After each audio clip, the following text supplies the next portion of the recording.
bijanye n'ubutungane imanza zibonekeza cyane cyane nizi zikurikira. Muri zone Bwiza haboneka cyane cyane imanza zo kwahukana no gusohora abantu bapanze amazu nizo gutorana succession. Imanza zaciwe ni 70, iziriko ziraburanishwa ni 106. Muri zone ya Nyakabiga gusohora abapanze nizo kwahukana, imanza zaciwe ni 79, iziriko ziraburanishwa ni 52. Muri zone ya Buyenzi kugabura ibisigi, imanza zacitse ni 54, iziriko ziraburanishwa ni 17. Zone Muyira izibonekeza cyane nizijanye n'amatongo n'imibano.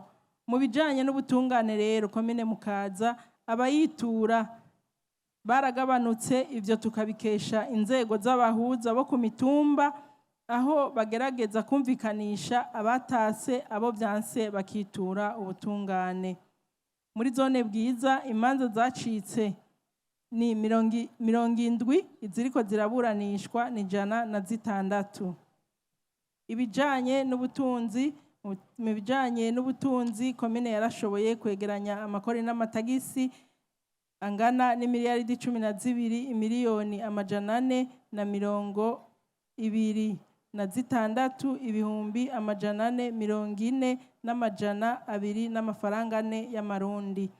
Harabaye gusubiramwo isuzumwa ry'ibibanza komine ikoteje kugira ngo amasezerano abakorera muri ivyo bibanza bibanze bahore bafitaniye na meri ya Bujumbura azosubigwemwo bayagarukane muri komine Mukaza. Kuvyerekeye intambamyi nuko hari ibikorwa byateguwe bidaheza ngo bikogwe kubera ko uburyo bwategekanijwe budaheza ngo buboneke ku mwanya biba byarateguriwe ko.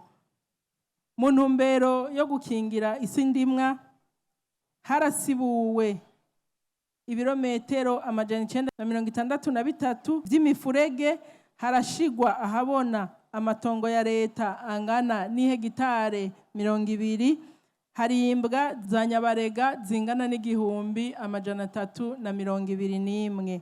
Haratanzwe amatoni 3.5 y'ibigori pan 53, harandikwa abazohabwa umwavu wa fomi muri zone Muyira bangana n'ibihumbi 4,928. Mu bijanye n'ubworozi komine yarafashije association y'abakenyezi baba ku Muyira mu kubaronsa amafaranga yo kugura ikibuguru c'ingurube muri ya ntumbero yo kwiteza imbere. Harorowe inka zingana 125 muri Muyira hamwe n'ibitungwa bito bito bingana n'ibihumbi 6,340, inkwavu ibihumbi 5,112 hamwe n'ibindi bitungwa bito bito. Haratewe ivyo kugaburira ibitungwa kuri hegitari 121 zimbugwa n'abantu bangana 168. Haratewe ikawa hamwe n'ibiti by'ishamba.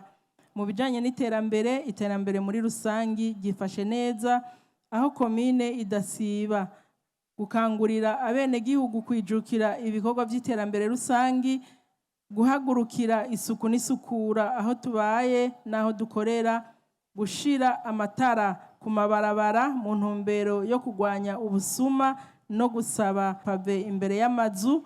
Komine kandi irahimiriza abadandaza gukora amasaha 28 ku 28 muri ya ntumbero yo kwiteza imbere kugira ngo dushikire yambona kazoza.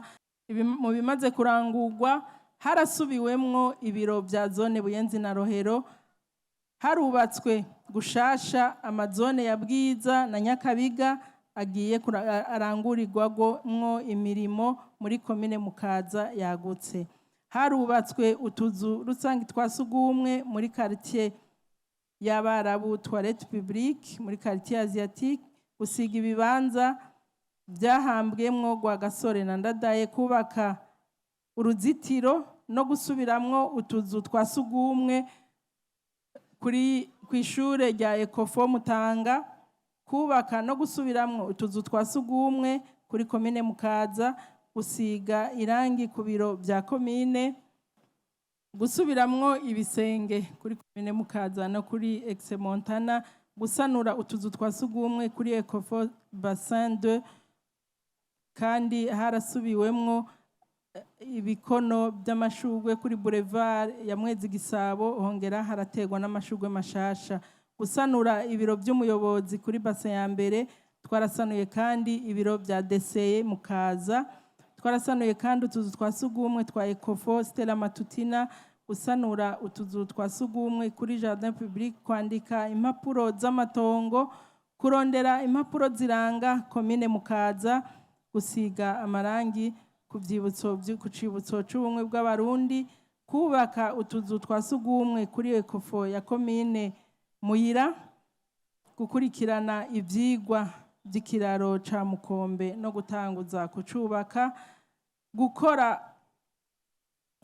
gukora hasi amadirisha no gusiga irangi kuri Ecofo Gitongo iri muri zone ya Muyira, gutegura gusiga amarangi ku mabarabara makuru makuru no gusanura ibinogo bijamwo imicafu iva mu tuzu twa sugumwe kuri zone Mukaza.